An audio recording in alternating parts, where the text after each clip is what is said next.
सिमाराकै हो यो हो सिमाराको यत्रो बच्चालाई त्यही त कति राम्रो रहेछ बच्चा पनि त्यही त राम्रो छ नि राडीको छोरा दानवले मार्छ त्यसलाई त त्यही फाँसी दिनु पर्ने क्या फाँसी दिनु पर्ने हो क्या अब फाँसी दिनु पर्ने सही भन्नु सब छोड्ने नै होइन त्यसलाई जीवन त्यस्तो गरिदियो यत्रो बच्चा छ ल यो बच्चालाई मार्नु त्यसलाई कसरी हटाइलो भन्नु न के पाए त खाते एकदम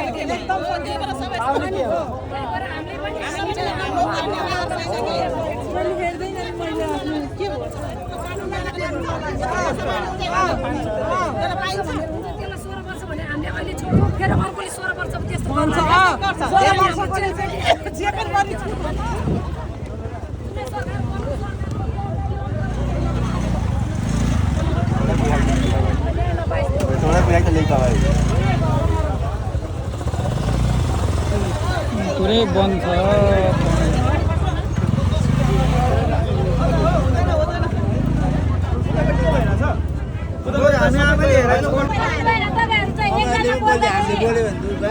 एकजना बोल्दा तपाईँहरू हेरेर बस्नुहुन्छ सबैजनाले तपाईँहरूले नि भन्नु सक्नु पर्यो नि त बोल्ने बेलामा परेछ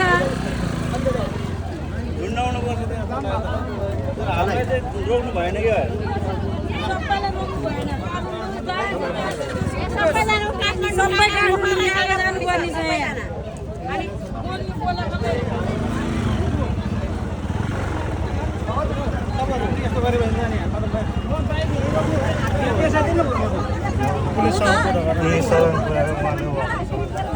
भन्ने बाटो हुन्छ नि आफ्नो गाउँको मान्छेलाई त छोड्ने अरूलाई त नछोड्ने भन्ने बाटो भइहाल्छ नि यहीँ हालिदिनु नि एउटा बाइक होइन एम्बुलेन्सको लागि चाहिन्छ ए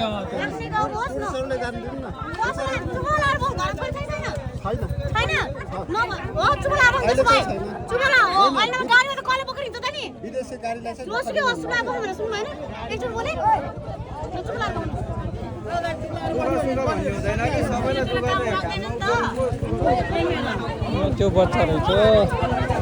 यति राम्रो बच्चा रहेछ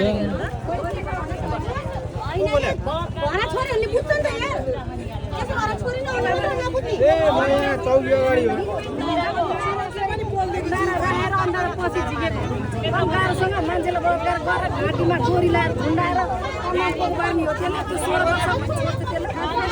फाँसी दिनु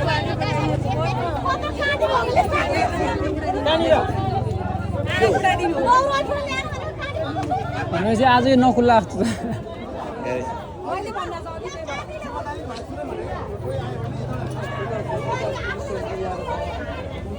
ल बाइक पनि जानु दिएको छैन बाइक पनि रोकेको छ जानै दिएको छैन बर्बाद भयो अब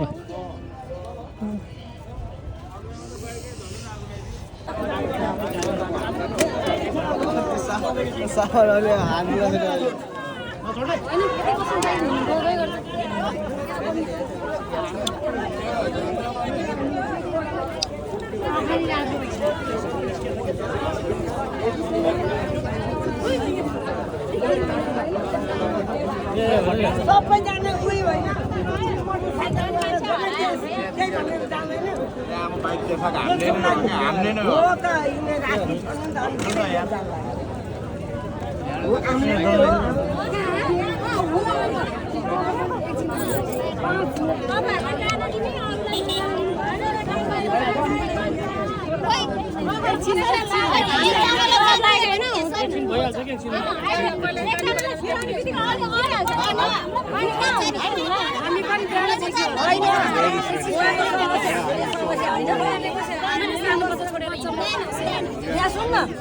सबैको समस्या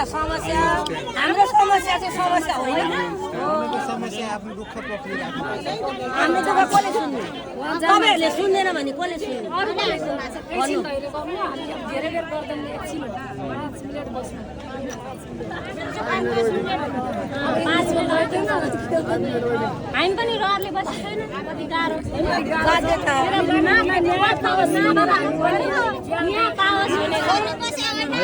समस्या सबैलाई छ हामी पनि काम छोडेर सबै काम छोडेर खाना नखाइकन हामी त खाना पनि खाएनौँ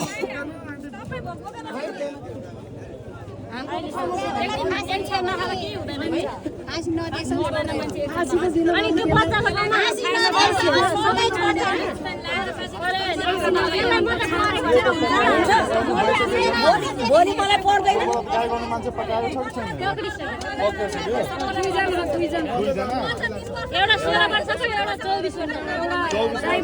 भनेपछि भर्खरकै रहेछ सबैजना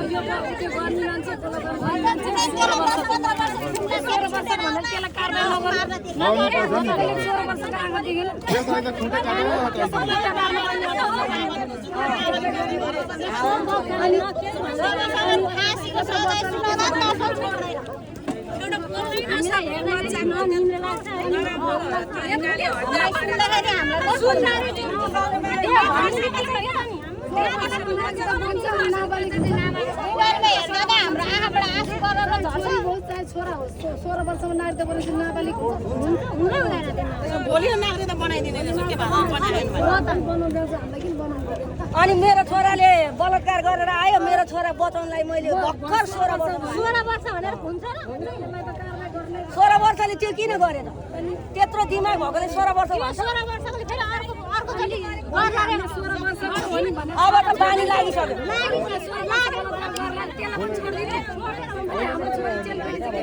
सबैले छोरी हुन्छ नि त छोरा चाहिँ छोरी सबैले यो छ नि त जितेर नहिँड्दिउँ हुन्छ मान्छेको दुईटा आँखा निकाल्दै हा जिब्रो काट्दै हा यति जिब्रो निकाल्यो यो आँखा निकाल्यो दुईटा आँखा निकाल्दै हा 16 वर्षको मान्छेले के दिमाग त्यस्तो दिमागले पोलेको चुरोटै चुरोटले च्यानभरि पोले हा त्यस्तो सानो बच्चा आँखा दुईटा निकाल्दै हा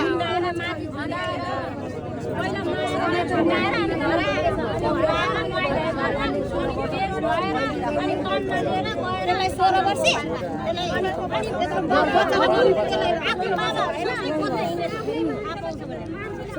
कति जान्ने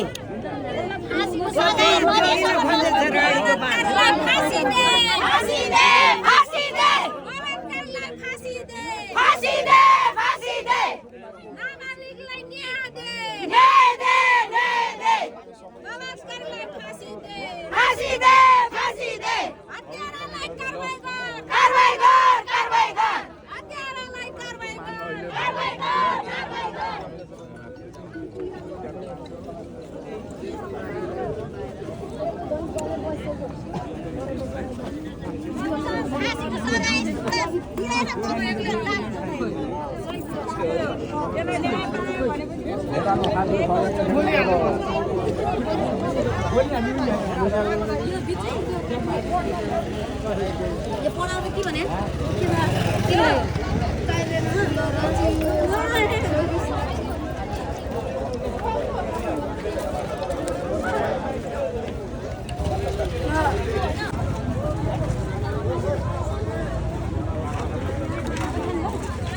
यो चाहिँ अमलेशगञ्ज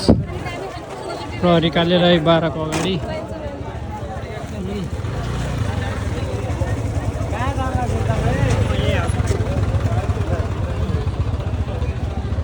पुलिसहरू छ टन्नै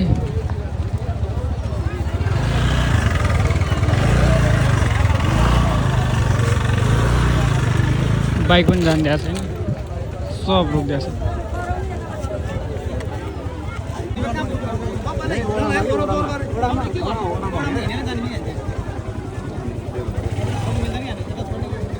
हामी आउँछौँ हामी बन्द गर्न आउँछ हामी पनि मिलाएर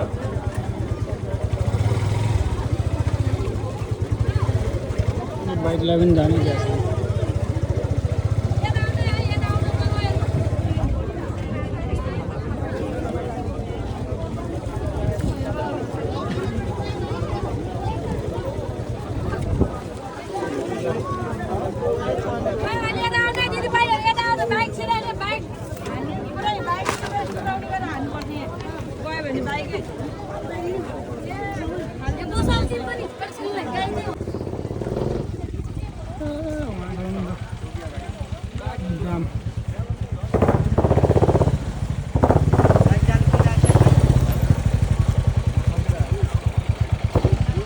ग्राम छ गयो यहाँ सामान बोकेर मान्छेहरू